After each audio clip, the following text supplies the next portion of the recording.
Bonjour, c'est Florian Chauche, ancien député du territoire de Belfort, en direct de Belfort pour l'Insoumission. Bonjour Florian, est-ce que tu fais partie des 67% de Français qui appellent à la démission d'Emmanuel Macron? Évidemment. Pourquoi? Alors on le voit bien, les politiques qui sont menées par Emmanuel Macron depuis des années sont désastreuses. Elles ne font qu'exacerber les inégalités entre les plus riches de ce pays et les plus pauvres.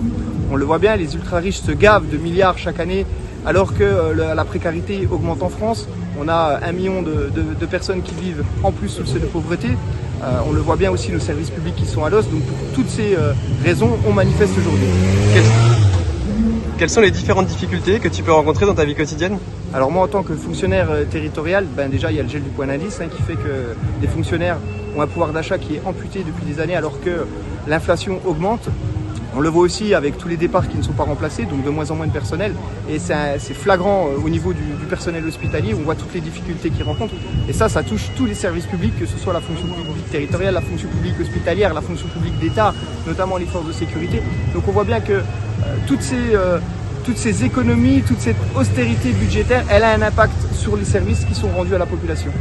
Selon toi, comment on peut faire pour dégager Emmanuel Macron?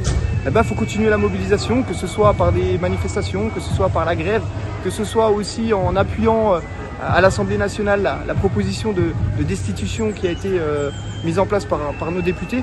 Donc toutes ces manières de montrer notre mécontentement, il faut continuer, il ne faut pas lâcher, parce qu'on voit bien que le point de blocage à l'heure actuelle, c'est Emmanuel Macron et rien d'autre.